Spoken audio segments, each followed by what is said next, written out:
Guys, you can't make this stuff up. Check this out. Donald Trump, no joke, is actually handwriting a letter to Jerome Powell, the head of the central bank in the US, and says, hey, we need to lower the interest rates immediately. He even draws in here Jerome Powell, where the US needs to be, namely below 1%.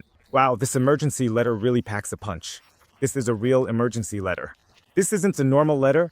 It's a panic letter from Donald Trump because he's facing the biggest problem since he took office. And indirectly, it's nothing more than a call to pump up Bitcoin prices, stock prices, and so on, even though we're already almost at all-time highs. On top of that, Jerome Powell is now being accused of having lied to Congress. Scott Bessent, the Treasury Secretary, is also putting on the pressure and says they're working on finding a successor. And the White House reports that Donald Trump has now called Jerome Powell and personally asked him to lower the interest rates.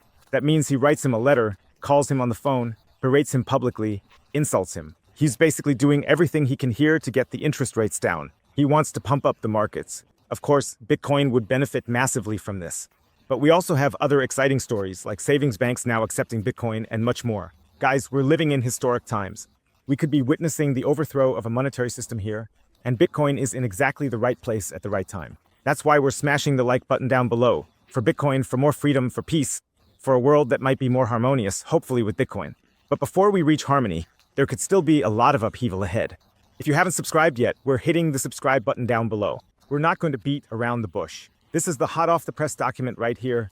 I don't know if it was leaked or if Donald Trump released it himself. I really can't imagine that he released it himself. Someone must have leaked it or something like that. Here we see a list of all the central banks, and Donald Trump just printed out this list. You can see various central banks here, and you can also see how, as marked below, the United States is at an interest rate level similar to Cameroon or like Papua New Guinea, Kuwait, the Bahamas, Costa Rica, Australia, and so on. So very, very high. We're in the 4.5% range here with interest rates. Then we see something handwritten here. In fact, this is Donald Trump's handwriting. As he says here, you're always too late, Jerome Powell. Here, you have to lower the interest rates, and not just lower them a little, but you have to bring them down really hard. We need to do it a lot. He says here, by a lot. We have to decrease by a lot. He says it's going to cost us a fortune. So, it's going to cost us an incredible amount if we don't lower the interest rates. Now pay attention. Now he marks exactly where he wants to be. That means right now we're here. Boom, look again, we're here and Donald Trump doesn't want to be here. He wants to be all the way up here. Boom, right at the top we see Switzerland, which is almost at zero because you can hardly go any lower. Switzerland at 0.25%, Cambodia, Japan then here at 0.45, 0.5%. Then we have a little jump here, Denmark is at 1.75%, and he actually wants to just skip all these steps and go straight from 4.5% to 3.5 to 2.5 to 1.5%. That's actually 3 percentage points he wants to go down here. And this is an absolute emergency here, because lowering interest rates by 3 percentage points is a rate cut. We've never seen anything like this in history. We once had a 50 basis point rate cut. I don't know if we've ever had much more than that. We probably had a little bit more at some point, but there has never been, I checked again, there has never been a rate cut of more than 2%, and he's basically demanding to bring it down to 1%. And that's just crazy what's happening here. And it would also trigger a flood of money. It's almost unimaginable. And it's also hard to imagine how high Bitcoin could soar here. And that's always what I tell you. Hey guys, Bitcoin is already off to a really, really good start right now. And if other factors come into play, like interest rates going down or other barriers breaking, or if, for example, risk on sentiment returns money market funds, there's so much money sitting there that just wants to flow into risk assets. People are just waiting for even more liquidity to enter the market so they can put even more into risk assets. And that could really trigger a very, very crazy bull run here.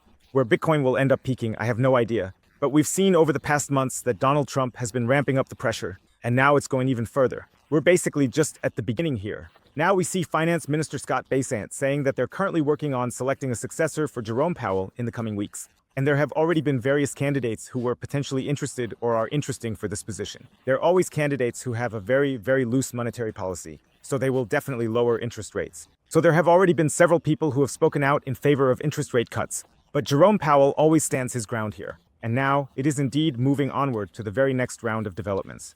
The White House has officially announced that President Donald Trump personally called the Federal Reserve Chairman Jerome Powell and directly asked him to significantly lower interest rates, a move that has garnered considerable attention. To me, the entire situation kind of feels very much like little children in a sandbox, perhaps hitting each other, and then their respective mothers call each other to try and settle things, or there's some significant argument that arises, and then you call each other and politely say, please, could you kindly lower the interest rates?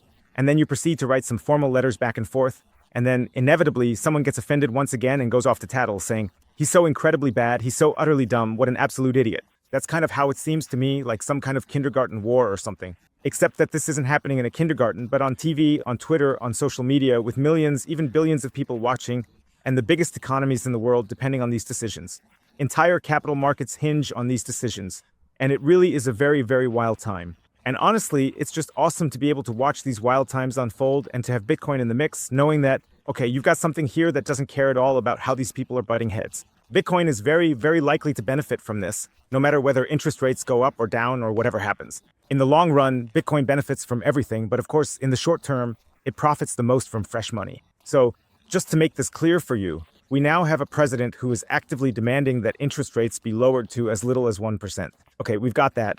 And he explicitly states that he will replace Fed Chairman Powell with someone else who will immediately lower the rates. All right, we've got that now too. At the same time, stock prices, real estate prices, US debt, and cryptocurrencies are all at new all-time highs. Here too, the money supply, the debt, and so on, everything is at an all-time high. If the new Fed chairman actually lowers interest rates to 1%, we might see one of the biggest price surges ever in stocks and real estate. This is an assessment from Pro Basic Leather, and Bitcoin will probably also pump pretty hard here. There has never been a time in history when the Fed lowered interest rates to 1% while stock markets and real estate prices were at an all-time high. In May 2026, the term of Fed Chairman Powell officially ends. If interest rates really drop to 1%, everything becomes cheap. Guys, this is the absolute bull case that's coming our way. Not for the savers. The savers are all going to get rug pulled. They're all going to get inflated away. Anyone who has anything in a savings account is going to be left stunned. Inflation rates, of course, will go through the roof, even if Donald Trump says it's all no problem. That's nonsense, to be honest. You can't just push interest rates down to the floor and say, hey, it's all no problem. But the crazy thing is, Donald Trump started out with some kind of long-term perspective, or at least that's what people thought. Department of Government Efficiency, we're going to do some cost cutting here. And now just yesterday, he comes out and says like, yeah, folks, but don't forget, we can't be too frugal. We want to get reelected too. If we're too frugal, then the Democrats will get elected. He just said that yesterday. I even made a video about it yesterday, and now he's dropping the next bombshell. So Donald Trump is dropping one bombshell after another here, and it seems like now his true character is really coming to light. That means he tried to handle it somehow without the money printing press, but now he's realized, okay, that doesn't work, so fuck off. I guess you're not supposed to say that, bleep it out. So screw it, now we're just going all in with the money printers. And as if that wasn't enough, now there's also the news that Senator Cynthia Lummis is accusing Powell of making factually incorrect statements about the $2.5 billion renovation of the Fed headquarters and lying about it in Congress. This renovation is being described as having luxurious features like private dining rooms, skylights, water features, and so on and so forth. Powell allegedly denied these claims in his statement, but Lummis called his response inaccurate and unprepared. We don't need the details now.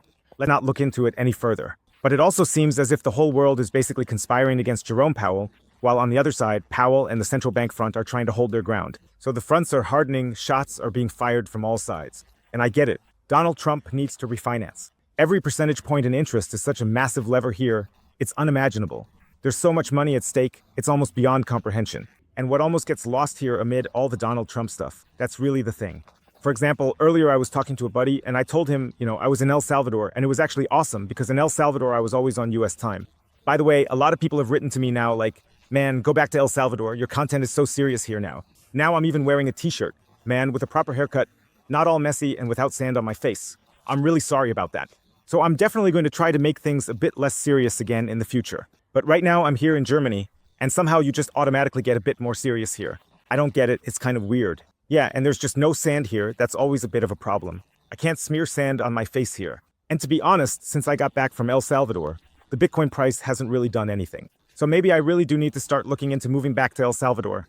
But it'll happen, so no worries. Just a little breather before heading back to El Salvador at some point. But what I wanted to say is, when I was in the El Salvador time zone, you're also synced up with the US, and I was just talking to a buddy about this earlier. I said it was actually way cooler being in that time zone, even if you're out of sync with Germany, because you get the latest up-to-the-minute updates on what's really happening with Bitcoin since the US markets are just so crucial.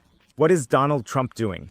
What is Scott Bessent doing? What is the Fed doing? What is Jerome Powell doing? And so on. What the EU is doing here, what Friedrich Merz is up to, none of that matters to anyone in the financial markets. It's completely irrelevant for the Bitcoin markets too. And yeah, it was just interesting how we were philosophizing about that a bit. And then comes the next thing, basically the next, well, I almost wanted to say bad news, but actually it's a positive lever here. The savings banks, which have kept their doors close to Bitcoin for a long time. I even made videos about it. I still remember, just check the history. Savings banks warning about Bitcoin, savings banks saying Bitcoin is too volatile. Oh, that's really bad. And now suddenly, everyone is getting on board with Bitcoin and everyone wants to offer some kind of Bitcoin service. Now, all of a sudden, the savings banks are joining in. That's why people are saying here, nothing stops this train. Bitcoin, no one can stop it, you can only join it. Within the next 12 months, the savings banks in Germany will enter into trading and custody of Bitcoin, so even Bitcoin custody. The implementation is supposed to be handled by DekaBank, which already has its own crypto custody license. Good things take time. Yeah, and nothing stops this train. Savings banks will soon offer crypto trading for their customers, not just Bitcoin, but probably other coins, shitcoins, and so on. Even here, without advice, but with a warning. Aha, funny. They probably have to say with a warning, but that's okay, they're allowed to warn people. And I always see that as a positive thing. I'm not too resentful about it. Sometimes, honestly, it is kind of funny when, for example, some people say, wow, Bitcoin is really bad. And then 3 years later, they come back and ask, so what's the deal now? Can I buy Bitcoin now and all that? You know your way around this stuff, right? And it's pretty funny when, for example, you come across some old chats every now and then, and you just send them the old chat or something, and then people, they forget that they once attacked you, said things like, oh, that's just pirate money and criminal money.